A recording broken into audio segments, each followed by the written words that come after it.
السلام علیکم دوستو، کیسے ہیں آپ سب؟ میں زبینہ فیاض ایک بار پھر آپ کے ساتھ تو میں شروع کر رہی ہوں دوست دارم بائی اریج شاہ پارٹ 11۔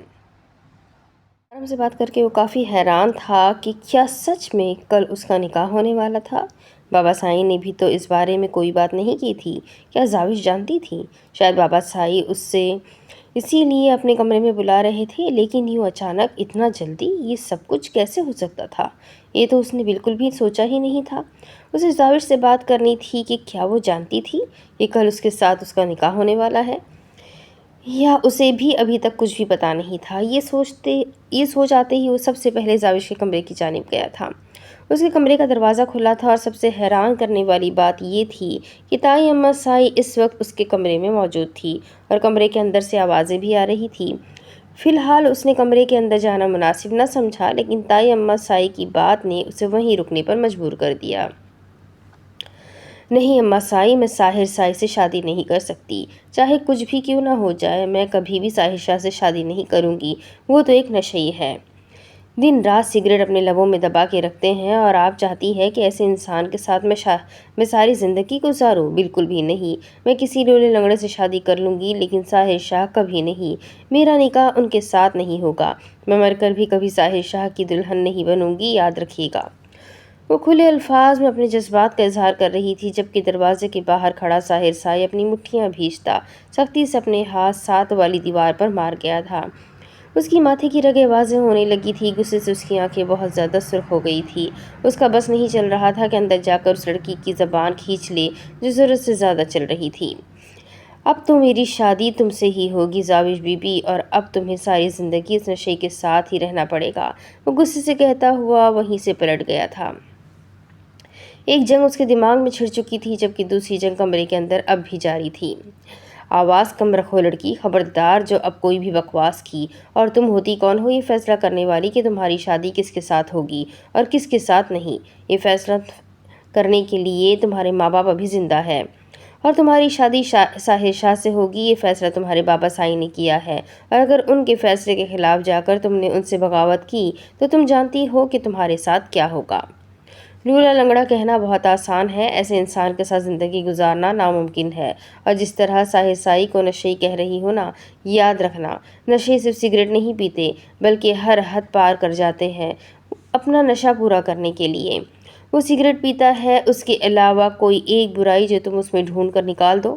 وہ سگریٹ پیتا ہے ہماری لاپرواہی کی وجہ سے۔ جب اس کی ماں اسے چھوڑ کر چلی گئی تو ہمارا فرض بنتا تھا کہ ہم ماں بن کر اس کا خیال رکھیں، اسے صحیح اور غلط کی پہچان بتائیں، لیکن ہم صرف اس کی تائی اور چاچی ہی بنی رہیں۔ ہم نے کبھی اس کی ماں بننے کی کوشش نہیں کی۔ اگر وہ کسی غلط راستے پر گیا ہے، اس کے قصوروار ہم ہیں، وہ نہیں۔ اور اگر تمہیں ساحر شاہ سے شادی سے انکار ہے تو یہ بات خود جا کر اپنے باپ کے کانوں میں ڈال دینا، پھر آگے فیصلہ کریں گے کہ تمہاری شادی کسی لولے لنگڑے سے کرنی ہے یا پھر ساحر شاہ جیسے قابل انسان سے۔ وہ بے حد غصے سے کہتی کمرے سے باہر نکل گئی تھی، جبکہ زاوش اب سر پکڑ کر وہیں بیڈ پر بیٹھ گئی تھی۔ اب کوئی حل نہیں تھا، وہ چاہ کر بھی کچھ بھی نہیں کر سکتی تھی۔ بابا سائی کے سامنے آواز اٹھانا اس کے بس سے باہر تھا، شاید اس کے نصیب میں یہ نشئی ہی لکھا تھا۔ وہ اسے کبھی پسند نہیں تھا، وہ اپنے کزنز میں سب سے زیادہ اسے ناپسند کرتی تھی جو اس کے زندگی کا حصہ بننے جا رہا تھا۔ وہ ایسا کیا کرے کہ اس شادی سے انکار ہو جائے؟ مجھے ساحر سائی سے بات کرنی چاہیے کہ وہ خود ہی اس شادی سے انکار کر دے۔ ہاں، اگر میں ان کو بتاؤں گی کہ میں ان سے شادی نہیں کرنا چاہتی تو وہ خود ہی انکار کر دیں گے، وہ سوچتے ہوئے اٹھ کھڑی ہوئی۔ اب اس کا سہارا ساحر ہی تھا۔ دوسری طرف ثانیہ میری جان، تم یہاں کیا کر رہی ہو؟ تم تو آج نور کے ساتھ اس کے کمرے میں سونے والی تھی نا؟ زرنش فریش ہو کر باہر آئی تو ثانیہ کو اپنے بیڈ پر لیٹے ہوئے پایا۔ ہاں، میں تو وہی جا رہی تھی سونے کے لیے، لیکن مجھے دارامدا سائی نے کہا کہ تم آج کی رات زرنش ادی کے ساتھ سو جاؤ، اور مجھے چاکلیٹ بھی دی۔ اس نے اپنے ہاتھ میں موجود چاکلیٹ دکھاتے ہوئے کہا تو زرنش مسکرا دی۔ کیا بات ہے، یہ تو بہت اچھی خبر سنائی تم نے۔ آج میں تم اور زاوش ایک ساتھ سوئیں گے، بہت مزہ آئے گا۔ وہ اس کے قریب لیٹتے ہوئے بولی تو ثانیہ فوراً اس کے گلے سے لگ گئی تھی۔ کتنے مزے کی بات ہے نا عادی کہ شادی کے بعد تو لڑکیاں ہمیشہ ہمیشہ کے لیے گھر چھوڑ کر چلی جاتی ہے، لیکن آپ کبھی نہیں جاؤ گی اور نہ ہی نورادی کبھی جائے گی، اور زاوش ہدی بھی ہمیشہ ہمارے پاس رہیں گی۔ ہم لوگ کبھی الگ نہیں ہوں گے۔ وہ بے حد خوشی سے بول رہی تھی، جبکہ زرنش بھی اس بات پر بے حد خوش تھی کہ اسے اپنا گھر کبھی بھی چھوڑنا نہیں پڑے گا۔ وہ ہمیشہ اپنے گھر، اپنے ماں باپ کے ساتھ رہے گی۔ سنان کو وہ ہمیشہ سے جانتی تھی، وہ اس کے سامنے ہی تو تھا کتنے سالوں سے، اس کی پسند ناپسند ہر چیز کو بہت اچھے طریقے سے سمجھتی تھی، اور یقیناً وہ بھی اسے اسی طرح سمجھتا تھا۔ ان دونوں کے بیچ کبھی بھی کسی طرح کا کوئی تکلف نہیں رہا تھا۔ وہ ہمیشہ سے مستی مذاق کرنے والا، سب کا فیورٹ انسان تھا۔ وہ ہر کسی کی پرابلم کو سمجھ جاتا تھا اور حل بھی کر دیتا تھا۔ گھر میں جب بھی کسی کو کوئی مسئلہ ہوتا تو وہ سب سے پہلے سنان کے پاس ہی جاتے تھے، کیونکہ ساحر اور دارم کے مقابلے میں سنان بات کو بہت جلدی سمجھ جاتا تھا۔ وہ بے وجہ غصہ نہیں ہوتا تھا، وہ بہت ٹھنڈے دماغ کا مالک تھا، بہت کم غصہ کرتا تھا، وہ سوچ سمجھ کر فیصلہ کرتا تھا۔ وہ نرم دل کا مالک، ہر کسی سے محبت کرنے والا انسان تھا۔ شاید یہی وجہ تھی کہ جب گاؤں کا سردار بنانے کا فیصلہ کیا گیا تو سنان کا نام صرف اس لیے شامل نہیں تھا کیونکہ وہ بہت نرم دل انسان تھا، اور ایک نرم دل انسان سخت فیصلے کرنے میں ہمیشہ ہچکچاتا ہے۔ ہاں، لیکن اپنے کپڑوں کو لے کر وہ ہمیشہ ہی فکر مند رہتا تھا کہ کہیں اس کے کپڑے گندے نہ ہو، کہیں استری خراب نہ ہو گئی ہو، اور اس کی ان حرکتوں پر اکثر سب کے ساتھ مل کر زرنش بھی ہنستی تھی۔ لیکن پھر بعد میں اسے آہستہ آہستہ سمجھ آ گیا کہ اس کی طبیعت میں نفاست پسندی ہے۔ وہ صرف اپنے آپ کو نہیں بلکہ اپنے کمرے کو، ایک ایک چیز کو چمکا چمکا کر رکھتا تھا۔ اگر ملازم ٹھیک سے صفائی نہ کرتے تو وہ خود شروع ہو جاتا تھا۔ گھر کے سارے ملازم اس کی اس عادت سے کافی عاجز آئے ہوئے تھے۔ اب سنان سائی کے لیے کون ان سب چیزوں کو بار بار چمکاتا رہے۔ جس دن ان لوگوں کے رشتے کی بات پکی ہوئی، زرین چاچی نے سب سے پہلا سوال یہی کیا تھا، زرنش بیٹا، تم میرے بیٹے کی اس عادت کو ہینڈل کر لو گی نا؟ ان کی اس بات پر وہ بے ساختہ مسکرا دی تھی۔ مشکل تھا لیکن ناممکن نہیں۔ اگر اس کی شادی کہیں اور ہوتی تو بھی تو اسے بہت کچھ ہینڈل کرنا پڑتا۔ ان سب کے مقابلے میں سنان کی یہ ایک عادت کچھ بھی نہیں تھی۔ شادی کی باتیں شروع ہونے کے بعد اس نے نوٹ کیا تھا سنان کی طبیعت میں تھوڑی سنجیدگی آئی تھی۔ اسے لگا شاید وہ اس شادی سے خوش نہیں ہے، لیکن پھر مایوں والی شام سنان کی مستی مذاق پر وہ ایک بار پھر سے مطمئن ہو گئی۔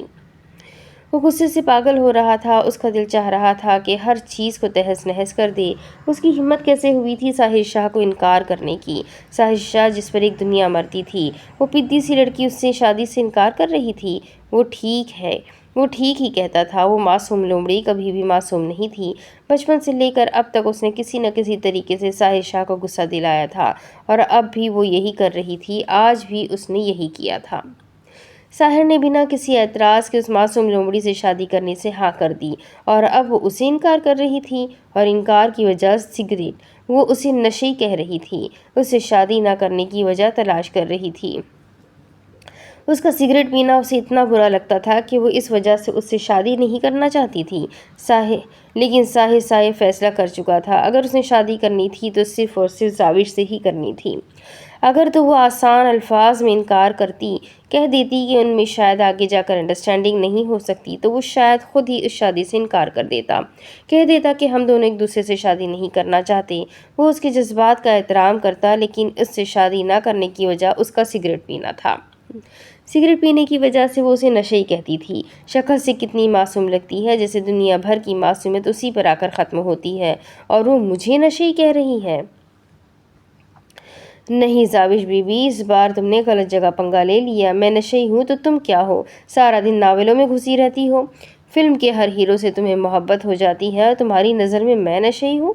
یہ تو میں تمہیں بتاؤں گا معصوم لومڑی کہ نشئی کسے کہتے ہیں۔ وہ غصے سے کمرے میں دائیں بائیں گھوم رہا تھا۔ اس کا بس نہیں چل رہا تھا کہ وہ زاوش سے ابھی اسی وقت نکاح کر لے اور پھر اسے بتائے کہ اس کے لفظوں کا کیا مطلب تھا۔ وہ سگریٹ پیتا تھا، حد سے زیادہ پیتا تھا، اور یہ بات خود بھی جانتا تھا، لیکن اس کے لیے نشئی لفظ استعمال کرنا اسے آگ لگا گیا تھا۔ یہ لفظ نشئی اس سے کسی گالی سے کم محسوس نہیں ہو رہا تھا۔ میں تمہاری ہر غلطی، ہر حرکت کو بھول کر تم سے شادی کے لیے تیار ہوا تھا، لیکن اب حساب ہوں گے۔ میں تم سے ایک ایک چیز کا حساب لوں گا۔ بہت غلط کیا تم نے زاوش، بہت غلط کیا۔ میرے دل میں اتر کر اپنا مقام بنا کر تمہیں ایسا نہیں کرنا چاہیے تھا۔ اگر تم یہ سب کچھ تب کہتی جب ساحر شاہ کے لیے تم کچھ بھی نہ تھی تو میں تمہیں معاف کر دیتا، لیکن اب نہیں۔ میرے دل میں رہ کر تم میرے خلاف بکواس کرو گی تو تمہیں لگتا ہے میں تمہیں معاف کروں گا؟ تو ایسا کبھی نہیں ہوگا۔ وہ اپنی سوچوں میں سگریٹ سلگائے مسلسل دھواں فضا کی نظر کر رہا تھا جب دروازے پر دستک ہوئی۔ وہ اپنی تمام تر ہمت جمع کر کے یہاں تک آئی تھی۔ وہ نہیں جانتی تھی کہ ساحر اس کے انکار پر کس طرح سے ریئیکٹ کرے گا۔ وہ کتنی ہی دیر دروازے پر کھڑی رہی، دروازہ بجانے کی ہمت نہیں ہو رہی تھی، لیکن ہمت تو کرنی تھی۔ آخر اسے شادی سے انکار کرنا تھا، جو فی الحال بے حد مشکل مرحلہ تھا، لیکن اسے یقین تھا کہ اس کے انکار کو وہ سمجھ جائے گا اور یقیناً وہ خود ہی اس شادی سے انکار کر دے گا۔ لیکن وہ اسے کیا وجہ بتائے گی شادی نہ کرنے کی؟ اگر میں نے یہ کہہ دیا کہ میں اس لیے ان سے شادی نہیں کرنا چاہتی کیونکہ وہ سگریٹ پیتے ہیں تو نہ جانے وہ کیا مطلب نکالیں گے۔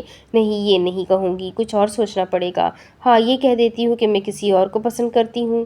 اپنے پہلے پلان کو فیل ہوتے دیکھ کر اس نے جلدی سے اپنے دماغ کے گھوڑے پھر سے دوڑائے تھے۔ یا اللہ نہیں، اگر ایسا کہہ دیا تو کہیں وہ مجھے خود اپنے ہاتھوں سے گولی نہ مار ڈالے۔ یہ بات بابا سائی تک چلی گئی تو نہیں، توبہ توبہ، میں بھری جوانی میں مرنا نہیں چاہتی۔ تو پھر کیا کہوں گی؟ وہ میری بات کو فوراً سمجھ کر خود ہی شادی سے انکار کر دے۔ یا اللہ، کچھ تو کرے، میرے دماغ میں کوئی اچھا سا آئیڈیا دے۔ وہ اوپر آسمان کی جانب دیکھتی اللہ سے دعا مانگتی دروازے پر دستک دے چکی تھی۔ پہلی دستک پر دروازہ نہ کھلا تو اس نے ہمت کر کے دوبارہ دروازہ کھٹکھٹایا۔ جب اچانک کلک کی آواز کے ساتھ دروازہ کھلا، وہ سرخ آنکھیں لیے اسے گھور رہا تھا۔ مجھے آپ سے بہت ضروری بات کرنی ہے، کیا میں اندر آ سکتی ہوں؟ وہ ایک نظر اسے دیکھتی عجیب سی کشمکش کا شکار ہو رہی تھی۔ جب اچانک ساحر نے راستہ چھوڑ دیا، وہ اندر داخل ہوئی تو اچانک ہی دروازہ بند ہو گیا۔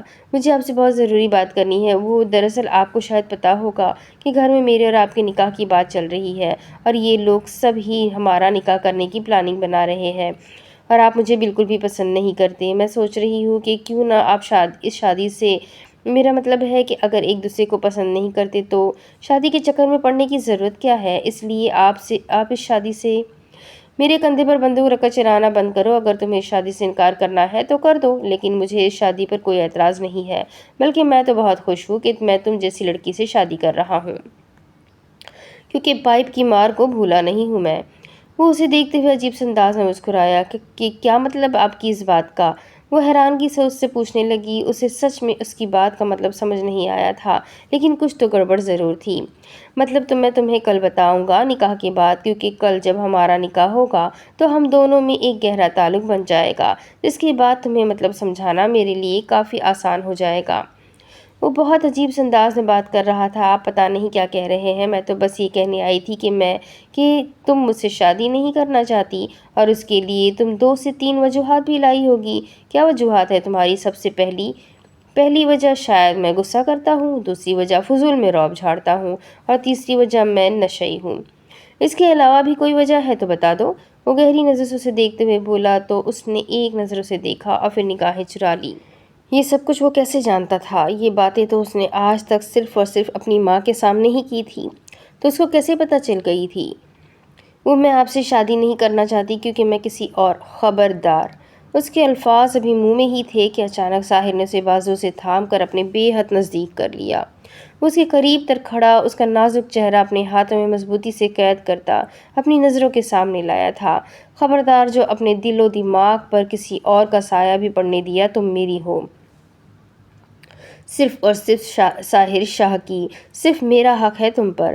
خبردار، جو تم نے میرے علاوہ کسی اور کے بارے میں سوچا بھی، دوسری سانس لینے کے قابل نہیں بچو گی۔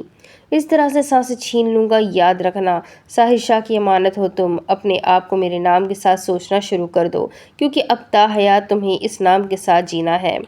وہ اسے اپنے بے حد قریب کیے بول رہا تھا۔ اس کے منہ سے سگریٹ اور جسم سے اسٹرانگ پرفیوم کی اسمیل عجیب سا ماحول بنا رہی تھی۔ اس کے انداز پر وہ بری طرح سے گھبرا گئی تھی۔ وہ پتہ نہیں کیا کیا بول رہا تھا جب اس کے بے حد قریب وہ بس حیرانگی سے اسے دیکھ رہی تھی۔ وہ پہلے بھی اسے خوفزدہ رہتی تھی، لیکن آج اس نے سچ مچ میں اسے ڈرا دیا تھا۔ وہ ایک لمحے میں اسے خود سے دور کرتا پیچھے ہٹا۔ جاؤ جا کر نکاح کی تیاری کرو معصوم لومڑی، کیونکہ اب سے تم میری ہو اور تمہیں ساری زندگی اسی نشے کے ساتھ گزارنی ہے۔ یاد رکھنا میری ہو تم، صرف ساحر شاہ کی۔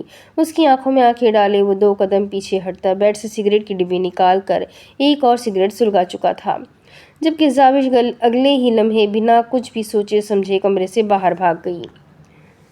وہ کیا کیا کہہ رہا تھا اس کی کچھ بھی سمجھ نہیں آیا تھا۔ اس کی حالت بہت عجیب ہو رہی تھی، اس نے سچ میں اسے پریشان کر دیا تھا۔ وہ اس سے خوفزدہ ہو چکی تھی۔ تو کیا اب کل اس کے ساتھ میرا نکاح ہو جائے گا؟ وہ اپنے کمرے کی جانب قدم بڑھاتی خود سے سوال کر رہی تھی۔ اس کی آنکھوں کے سامنے بار بار ساحر کی سرخ آنکھیں آ رہی تھی۔ اس نے سچ میں آج اسے ڈرا دیا تھا، وہ اس سے بہت زیادہ خوفزدہ ہو گئی تھی۔ گھر مہمانوں سے بھرا ہوا تھا، انہیں اندر آنے میں کوئی مشکل نہیں ہوئی، وہ آسانی سے اندر آ چکے تھے۔ حویلی کے اندر کافی اندھیرا تھا۔ ظاہر سائی نے اپنے کتوں کو آج اس لیے باندھ دیا تھا تاکہ مہمان ڈسٹرب نہ ہو، جبکہ گھر کے گارڈز بھی گھر میں شادی ہونے کی وجہ سے بالکل بے فکر ہو کر آرام کر رہے تھے۔ کس طرف جانا ہے؟ دلہن کا کمرہ کون سا ہے؟ تم ساری انفارمیشن لے کر آئے ہو نا؟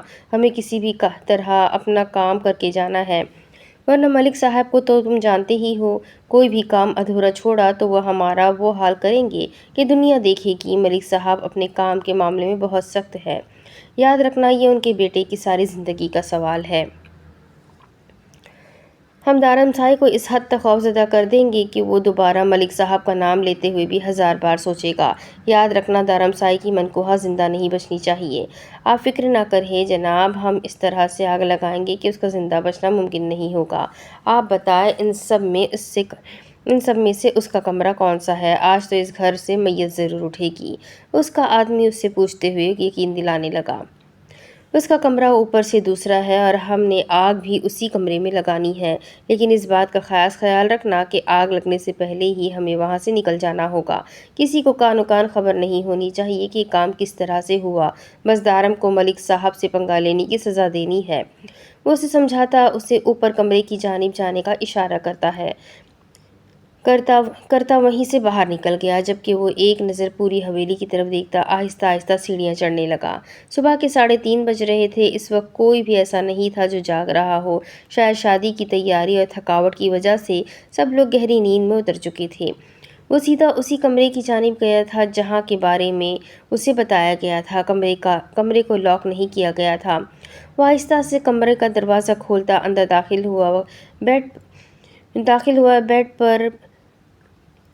بیڈ پر پڑا وجود گہری نیند میں تھا۔ اس نے بنا آواز پیدا کیے کمرے میں پیٹرول چھڑکنا شروع کیا۔ شیشے سے لے کر پردے، اس نے کوئی ایسی جگہ نہ چھوڑی جہاں اس نے پیٹرول نہ چھڑکا ہو۔ اس کے بعد اس نے ایک نظر پڑے وجود کو دیکھا تھا۔ کمرے میں روشنی ہونے کی وجہ سے وہ اسے صاف دیکھ سکتا تھا۔ وہ کافی خوبصورت لڑکی تھی۔ اس انسان کو افسوس ہو رہا تھا کہ اس کے ہاتھوں اتنا خوبصورت وجود موت کو گلے لگا رہا تھا، لیکن شاید اس کے نصیب میں یہی لکھا تھا۔ اس نے اپنے جیب سے رومال نکال کر اس پر کلوروفارم چھڑکی اور آہستہ سے نور کے چہرے کے قریب کر دی۔ پیاری لڑکی، اس کے بعد تم زندہ نہیں بچ پاؤ گی، یہ میرا وعدہ ہے تم سے۔ وہ اسے نیند میں بے ہوش کر چکا تھا۔ اس نے ایسا اس لیے کیا تھا کہ آگ لگنے کے بعد وہ شور مچا کر کسی کو اپنی مدد کے لیے بلا نہ سکے۔ وہ آگ لگاتا تیزی سے کمرے سے باہر نکل گیا، کسی کو بھی پتہ نہ چلے اس لیے اس نے دروازے اور کھڑکیاں لاک کر دی تھی۔ عجیب سی بدبو گھر میں پھیلنے لگی تھی جو ہر کمرے میں جا رہی تھی۔ کسی کو سمجھ نہیں آ رہا تھا کہ کیا ہو رہا ہے۔ زرنش جاگ رہی تھی، جبکہ زاوش اور ثانیہ گہری نیند میں تھی۔ وہ آہستہ سے بیڈ سے اٹھ کر کمرے سے باہر نکلی تھی، لیکن اس کمرے سے باہر آتے ہی اس کی چیخ بلند ہوئی۔ نور کے کمرے میں آگ لگی ہوئی تھی۔ زرنش کی چیخیں سنتے ہوئے اصغر صاحب تیزی سے باہر آئے تھے۔ اوپر نور کے کمرے کو آگ لگی ہوئی تھی، جبکہ زرنش پاگلوں کی طرح چیختے چلاتے دارمسائی کے کمرے کا دروازہ بجا رہی تھی۔ شور شرابہ سنتے ہوئے سارے ہی اپنے اپنے کمروں سے باہر نکل آئے تھے۔ نور کے کمرے کو آگ لگتے دیکھ دارم تیزی سے نور کے کمرے کی جانب بڑھا تھا۔ کسی کو سمجھ نہیں آ رہا تھا کہ اتنی زیادہ آگ بھڑک جانے کے باوجود بھی نور نے کسی کو بھی مدد کے لیے کیوں نہیں پکارا تھا۔